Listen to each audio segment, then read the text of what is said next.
تو ہاں جو جرم چھوڑنا چاہتا ہے یہ چھوڑنے کی کوشش میں لگا ہوا ہے وہ قابل رحم ہے. کوئی گناہ ہو جاتا ہے, آپ کو عادت پڑ گئی ہے, جیسے شراب کی عادت پڑ گئی, چھوڑنے کی کوشش میں لگ گیا ہے, یہ بھی قابل رحم ہو سکتا ہے کہ چاہ رہا ہے چھوڑنا, تدبیر اختیار کر رہا ہے برائی سے بچ. جیسے میں کہتا ہوں جن کو عادت پڑ گئی کسی گناہ کی, چھوٹ نہیں رہا, تو جرمانہ رکھیں اپنے اوپر, کوئی سزا دیں اپنے آپ کو آہستہ آہستہ. تو یہ چاہ رہا ہے, تو جو اللہ کی طرف آنا چاہ رہا ہے, تو بھائی حدیث میں تو آتا ہے جو میری طرف چل کے آئے گا میں اس کی طرف دوڑ کے آؤں گا, تو یہ بھی قابل رحم ہے.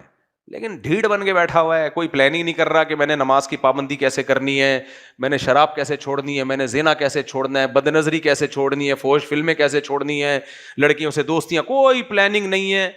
اور پھر کہہ رہے کہ میں 27ویں رات میں آ کے گڑ گڑا کے رو کے بخشوا لوں گا. تو این خیال است, اور یہ احمقوں کی جنت اسی کو کہا جاتا ہے. کیا کہا جاتا ہے, اسی کو کیا کہا جاتا ہے, نمازیں چھوڑ رہا ہے. سب سے آدھے مسئلے تو نماز حل کر دیتی ہے, 5 وقت باجماعت نماز پڑھو تو ویسے ہی آدھے سے زیادہ برائیاں چھوٹ جاتی ہیں. تو اللہ تعالی ہمیں برائیوں سے بچنے کی توفیق عطا فرمائے.